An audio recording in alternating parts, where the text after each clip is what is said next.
I was rearranging the new line of washing machines in the display corner when he walked in. He looked lost, scanning the rows of shiny machines with a sort of helpless bewilderment. I watched him for a bit, trying to decide if he was just another window shopper or someone genuinely in need of help. It was a slow Tuesday afternoon at the store, so I figured I'd go over. "Need some help there?" I asked, leaning against the nearest washer with my arms crossed. He turned towards me, a bit startled. "Oh, yeah. My parents' washing machine just died, and I have no clue about these things." I couldn't help but smile. "You've come to the right place. What are you looking for?" "Something easy to use, energy efficient, big capacity?" He rubbed the back of his neck. "Honestly, I don't even know where to start. My mom wants something that's easy on the bills and can handle loads of clothes." "That's pretty much every model these days," I chuckled, leading him towards the latest models. "Let's start with this one. It's got all the bells and whistles, energy efficient, large drum, and it's got a great warranty."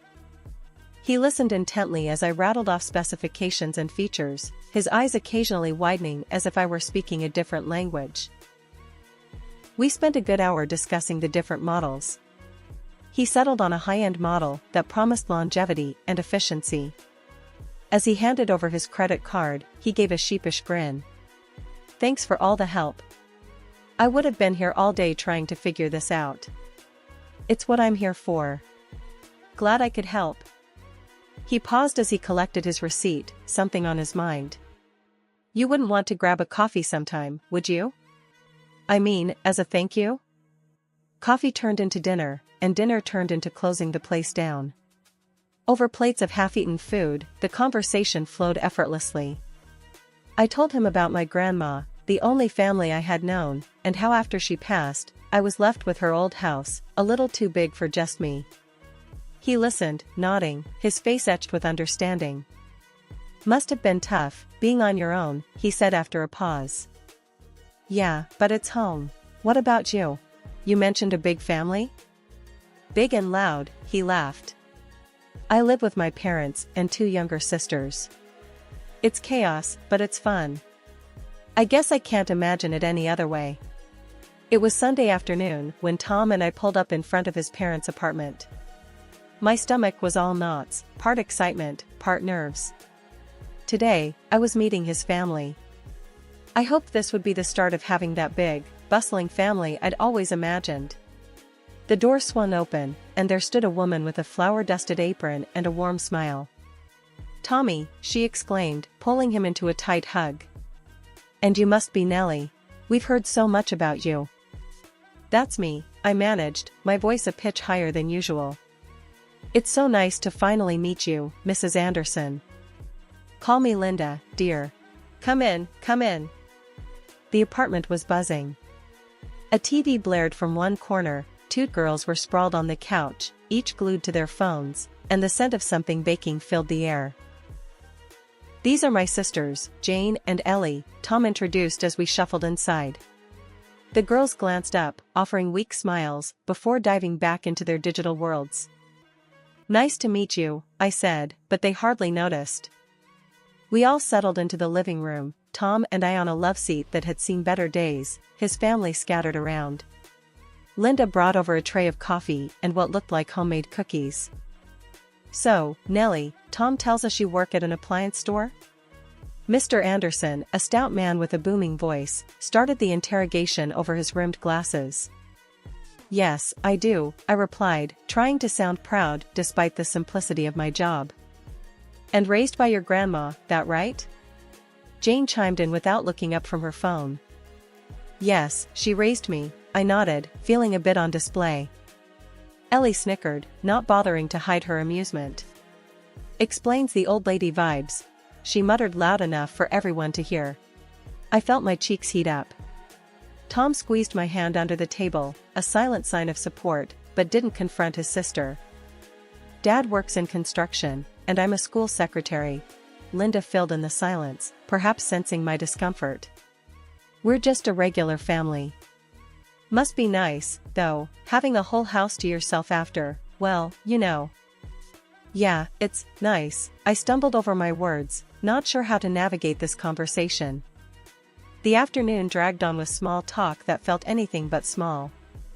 Every so often, a comment about my clothes or a jab at how quaint it must be living alone in a big house made me shrink a little more into the love seat.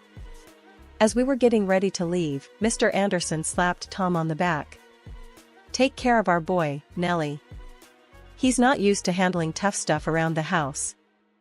I forced a laugh. "I think we'll manage just fine." In the car, the air felt heavy.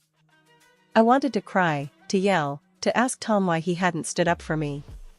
Instead, I stared out the window, the buildings blurring past. Tom finally broke the silence. "They liked you, you know. They just have a weird way of showing it." I turned to look at him, words like weird and like jumbling in my mind. "Yeah," I muttered, unsure of everything but the sinking feeling in my gut.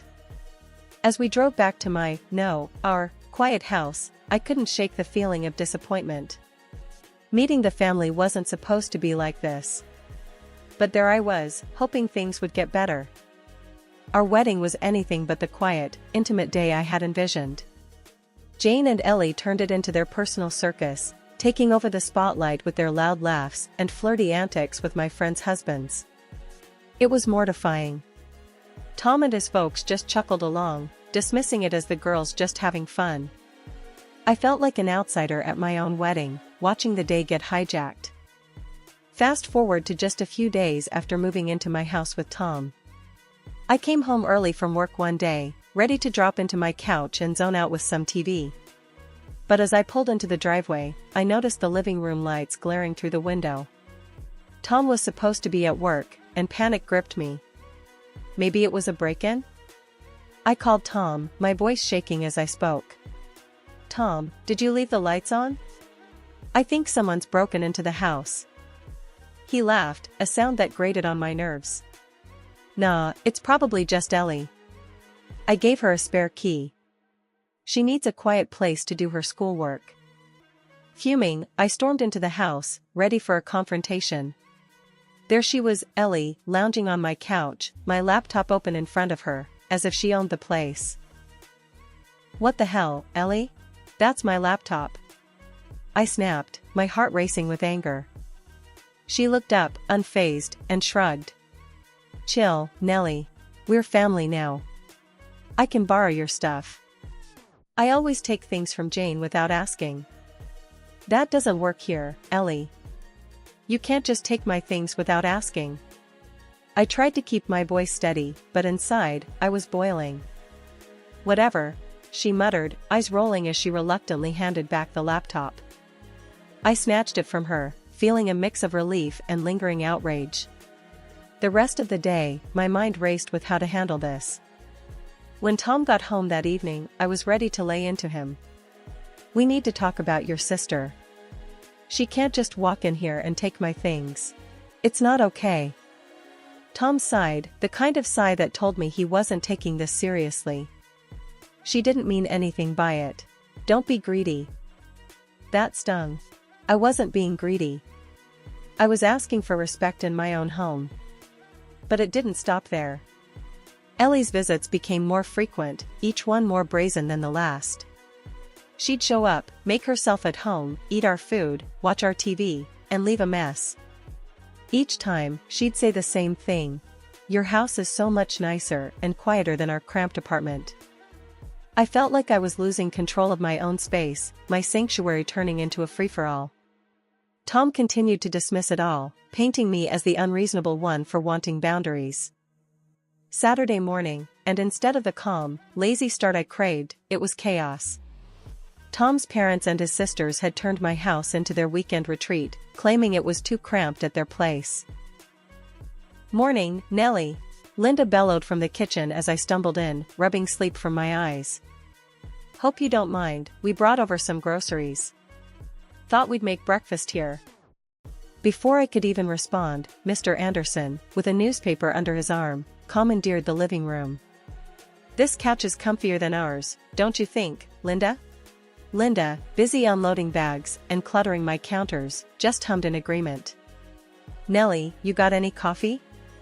We ran out at our place. Yeah, it's in the cupboard. Help yourself, I muttered, my privacy shrinking by the second. Ellie and Jane were sprawled on the other couch, their belongings strewn all over. Ellie glanced up, her phone in one hand, a smirk on her face. Chill, Nellie, it's just for the day. Plus, your TV is way better than ours. As they settled in, turning my living room into a loud, messy hub, I felt my weekend slipping away. Tom, seeing my frustration mounting, pulled me aside. Babe, they just want to spend some time with us. What's the big deal? By noon, the house was in full uproar. Linda had taken over the kitchen, pots and pans clattering. Mr. Anderson had the TV blaring, football commentary echoing through the house. Jane and Ellie, meanwhile, had invited a couple of friends over, the front door seemingly revolving. Nellie, could you whip up some of your famous chili? The kids love it, Linda called over the noise, as if I had nothing better to do. I clenched my fists, forcing a smile. Sure, Linda. I'll get right on that. As I chopped onions, the sting in my eyes almost a relief from my brewing anger, Tom wandered in, peckish and oblivious. Smells good, babe. You're the best. I don't feel the best. I feel used, Tom. I slammed the knife down a little harder than necessary. He paused, a frown creasing his brow. It's just family, Nellie. Don't make it into something it isn't. The afternoon dragged on. Laughter and chatter filled the house, none of it mine. When dinner rolled around, I was back in the kitchen, serving up chili and fixing sides, the perfect hostess mask in place. As they ate, compliments mixed with casual intrusions about our lives. You should really consider a bigger TV, Nellie. This one's a bit small for movie nights, Mr. Anderson joked, mouth full. Yeah, and maybe some new couches too, ones that match, Jane added, laughter in her voice. Their words, meant in jest, felt like little digs, reminders that they saw this place as just an extension of their own home. By the time they left, late into the evening, the house was a mess, dishes piled up, furniture askew. Tom, ever the peacemaker, started tidying up, whistling as he worked. I stood in the doorway, watching the man I married breeze through the chaos like it was normal, like it was acceptable. Tom, this can't happen every weekend, I said, the day's frustrations boiling over. He stopped, bucket in hand, and looked up at me. They're just having a hard time adjusting to the smaller place. They need this. As I went to bed that night, the house finally quiet, I wondered how many more weekends I could handle, how many more invasions of privacy I'd endure before something had to give. 2 years had ticked by, each day blurring into the next with my house feeling less like my own and more like Grand Central Station. It was another Friday evening, one I'd hoped would be quiet, but hope was a luxury I seemed to have run out of. Jane, Tom's older sister, burst through the door with her usual flair for drama. Hey, Nellie, big favor to ask, she began, her voice ringing with a false cheer that set my nerves on edge. Rob's coming into town this weekend, and we really need the place to ourselves. You guys mind clearing out till Sunday? I paused, a dishcloth in hand, staring at her in disbelief. The gall of her request left me speechless for a moment. Tom, ever the family pleaser, was already nodding along. Sure, sis, no problem. We'll make plans, he chimed in, as if it was nothing, as if our home was just a motel to lend out. I snapped. Absolutely not, Jane. It's not happening. Tom looked at me as if I'd grown another head. Come on, Nellie, it's just one weekend. Just one weekend? I echoed, my voice sharp as a knife. It's always just this or just that. When is it just us, Tom? Jane's eyes welled up with tears, the kind that I knew were more manipulative than genuine. That's really cruel, Nellie. I thought we were family. You thought wrong, I retorted, my patience frayed to its breaking point. She stormed out, and Tom's gaze followed her, his expression a mix of confusion and disappointment. You're being too harsh, Nellie. That's not how you treat family, Tom muttered, his words cold and distant. That's exactly my point, Tom. When does this family start treating me with some respect? I shot back, but he just shook his head and walked away. From that evening, the atmosphere turned frosty. His family's visits became more unbearable. Dinners were the worst. One night, as I set down plates of my homemade lasagna, which used to be a favorite, the mood was palpably tense. Mr. Anderson took one bite and grimaced. "What is this, Nellie? It tastes off." Ellie, quick to pile on, snorted. "Tastes like slop, doesn't it?" The table erupted in laughter, even Tom chuckled, adding salt to the wound. "Guess I'm used to it by now," he joked, his words slicing through the last thread of my composure. I stood there, the laughter echoing around me, feeling like an outsider in my own home. My hands shook as I gripped the edge of the table. "If you don't like my cooking, you're welcome to eat elsewhere," I said, my voice low but seething with anger. Dinner ended with dishes clattering loudly as I cleaned up. Tom attempted an awkward peace offering later, but the damage was done. I couldn't shake the feeling of disrespect, of diminishment. That night, I moved my things into the spare room, the distance between us growing with each step I took. Saturday morning came too soon, and with it, a rude awakening that rattled me to my core. The sun hadn't even fully risen when I heard the creak of my bedroom door. There, in the dim morning light, stood my in-laws, Linda and Mr. Anderson, casually inspecting my room like they were at an open house. "What are you doing in here?" My voice was a mix of fear and irritation, barely above a whisper. They turned, almost surprised to see me in my own bed. "Oh, we're just checking out the room," Linda said with a laugh that sent shivers down my spine. "From today, this will be our room. It's the nicest in the house, you know." Mr. Anderson, nodding in agreement, added, "And this bed, it's perfect for my back. Much better than what we have at home." I sat up, clutching the blanket to my chest. "You can't just decide to take over my bedroom. It's my private space." Linda waved a dismissive hand. "Well, darling, things change. Our eldest is getting married and moving out, and we've given our apartment to Ellie and her boyfriend. We need a place to stay more often." Stunned, I got up and marched straight to where Tom was sipping his coffee in the kitchen, oblivious to the storm brewing. "Tom, your parents are trying to take over my bedroom. You need to tell them they can't do that." Tom looked between me and his parents, who had followed me into the kitchen. Instead of the support I desperately needed, he shrugged. "Mom and Dad need a more comfortable place. Why don't you just move your things down to the basement? We can fix it up nice for you." I felt like I'd been slapped. Move to the basement? In my own house? Tom's face tightened. "They're my parents, Nellie. They need to be comfortable. What about what I need? What about my comfort in my own home?" He stood up, his chair scraping loudly against the tile floor. "Why do you have to make everything so difficult? They're just trying to be closer to us." "Not us, Tom, you. I'm just the person who cleans up and moves out of the way," I retorted, my voice rising with each word. His parents just smirked, as if I was making a scene over nothing. "We're leaving for Jane's wedding," Linda chimed in, cheerfully ignoring my distress. "You'll have plenty of time to clear out your things and move to the basement." The room spun around me as they laughed, discussing their travel plans. I stumbled back to the bedroom, the walls closing in on me. They left the house, their laughter echoing in the hall. I started my morning with a call to the local locksmith.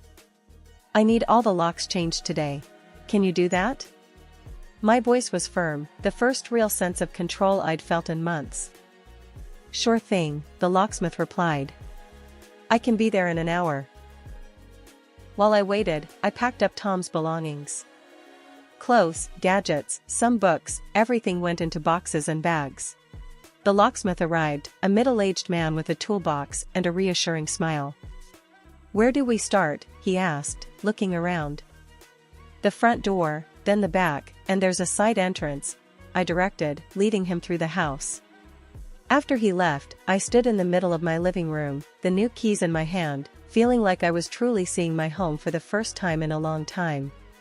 The rest of the day was a blur of cleaning and rearranging. I moved furniture, hung new curtains, and even set up a small workspace for myself in the corner of the living room. The house had to look different, feel different when they returned. A week has passed, and Sunday morning dawned, and with it, the inevitable confrontation. I heard the car pull up, the voices outside. My heart raced, but I steadied myself. This was it. I watched from the window as Tom, his parents, and Ellie tried the front door, their confusion evident when their keys didn't work. Tom glanced towards the house, puzzled, then saw me standing at the window. "Nellie, why won't our keys work?" His voice was a mix of frustration and surprise. I opened the front door, standing firm in the doorway. "I changed the locks, Tom." "What? Why would you do that?" His astonishment was almost comical.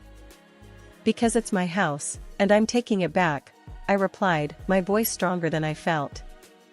"This is crazy, Nellie. We're family," Linda exclaimed, her usual commanding tone tinged with disbelief. "Family doesn't treat each other the way you've treated me. I've been pushed out, disrespected, and ignored in my own home for too long," I said, meeting each of their gazes. Tom shook his head. "Nellie, let's just talk about this inside." "No, Tom. There's nothing left to discuss inside. You need to take your things, they're packed by the garage." His mouth fell open, the reality of the situation settling in. "You're kicking me out?" "I'm taking back my space. You decided whose side you were on, and now you can go back with them," I said, nodding towards his parents. The air was thick with tension as they reluctantly grabbed Tom's belongings. Words were exchanged, angry, pleading, confused, but I stood my ground. As their car finally pulled away, the profound silence of the house enveloped me. I leaned against the door, a tear escaping down my cheek. Not from sadness, but from the overwhelming relief of freedom. I woke up early that next morning, the sunlight streaming through my curtains with a promise of new beginnings. I had one thing on my agenda before I could fully embrace the freedom I had fought so hard for: mailing the divorce papers. I'd signed them last night, each stroke of the pen feeling like a step closer to reclaiming my life. I dropped the envelope in the mailbox, a heavy weight lifting off my shoulders with a soft thud as it landed. Now, it was just a matter of waiting. It didn't take long. The very next day, as I was rearranging my living room, trying to erase the remnants of a life I was eager to leave behind, I heard frantic knocking. It was Tom, clutching the envelope I'd sent, his face a mixture of disbelief and desperation. "Nellie, please, we can't end it like this. I've realized everything, I can change," he pleaded, his voice cracking under the strain. I leaned against the doorframe, the barrier between my new life and the past I was leaving. "Tom, you realized too late. Living here was just convenient for you. You were ready to send me to the basement while your family took over my house. Where was this realization when I needed you to stand by me?" Tom stood there for a moment longer, his shoulders slumping as the reality set in. Without another word, he turned and walked away. That was the last time I saw him. The divorce was quick. We didn't have much in the way of shared assets, and there were no children to consider, which simplified things. Within a few weeks, it was all over officially, but for me, it had ended the day I changed the locks. With my newfound solitude, an idea began to take shape, a project that would not only fill my time but also fulfill a childhood passion I'd long neglected. The basement, the very place Tom had suggested I exile myself to, would be transformed. I decided to turn it into a workshop where I could work on my woodworking, something I'd loved since I was a kid but never had the space or time to pursue seriously. I started clearing out the space, the physical labor a therapeutic contrast to the emotional turmoil of the past weeks. The buzz of the saw, the scent of fresh-cut wood, it was invigorating, a sign that I was building something new from the remnants of the old. Word got around about my new hobby. Friends started asking for custom pieces, and what started as a therapeutic activity quickly turned into a promising side business. My evenings were no longer about loneliness or resentment, they were filled with creativity and the satisfaction of creation. Meanwhile, rumors reached me about Tom and his family. They were still crammed into that tiny apartment, the close quarters breeding nothing but constant bickering and discontent. Part of me wondered if they regretted their choices, but mostly, I didn't care. They were no longer my circus, not my monkeys.